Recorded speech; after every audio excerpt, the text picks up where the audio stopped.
rêve uni. Recherche en santé mentale, psychologie, rêve, spiritualité. L'histoire de Dorothée, à noter que les noms sont fictifs. Allô. Je m'appelle Dorothée, et je pourrais être une alcoolique. Elle n'a jamais brisé sa vaisselle, jamais conduit en état d'ébriété, jamais rien fait qui puisse saboter son mariage.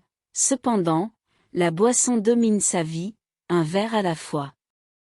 Dorothée Bellumeur a enfin trouvé un moyen de se procurer un peu de bonheur. Pourtant du point de vue matériel, elle est comblée, je me souviens, dit-elle, du moment exact où j'ai commencé à développer mon problème de boisson. Je commençais à voyager pour ma compagnie, j'écrivais et je présentais des conférences. À un moment donné, je me sentais dépassée, stressée, mon rythme ralentissait et mon patron m'a suggéré de mettre plus d'efforts, plus d'élan.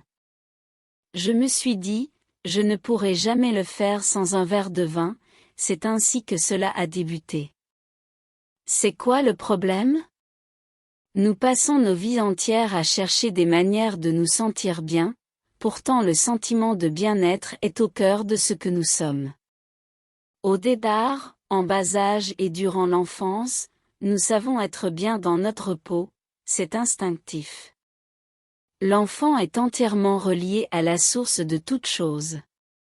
En vieillissant, quelque part le long du chemin, nous commençons à écouter les voix autour de nous, à partir de notre éducation, la famille, la société en général, nous nous éloignons de plus en plus de la joie de vivre.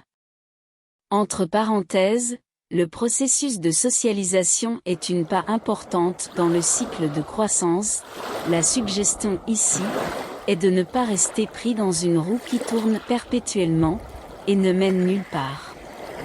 En apprenant à interagir dans le monde, nous perdons parfois le meilleur de nous-mêmes, quelque part le long du chemin nous sommes coincés, nous cherchons à l'extérieur ce que la vie peut nous donner. Plus de pouvoir, plus d'argent, plus de beauté, etc. Alors que tout est déjà en nous, citation. La gloire, la prospérité, la force sont une manifestation de la splendeur divine. Nous sommes déjà libres.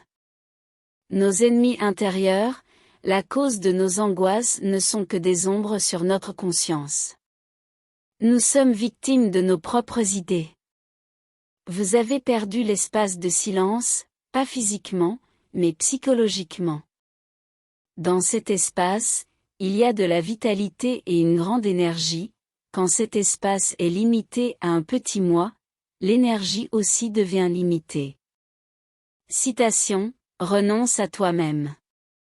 Renoncer à soi-même signifie renoncer aux revendications du moi psychologique, moi extérieur ou entendement mortel.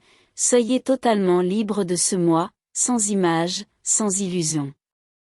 Alors, le flot de la vie augmente, elle s'écoule facilement et sans effort, nous voyons les choses plus clairement, nous savons naturellement quoi faire et où aller. Lorsque les pensées sont tranquilles, on commence à réaliser qu'il existe quelque chose au-delà, et cette existence est la chose la plus importante. Demandez et vous recevrez, de la lumière, encore plus de lumière, alors vient le discernement qui permet de distinguer, le vrai du faux, le réel de l'irréel. Vous avez le pouvoir de vivre à ce niveau-là. Soyez conscient dès maintenant. Si ce n'est pas maintenant, c'est quand? Citation, ceux qui rêvent éveillés ont conscience de 1000 choses qui échappent à ceux qui rêvent endormis. Merci d'avoir écouté ce message. Rêve uni, pour partager nos aspirations, nos intérêts, nos rêves.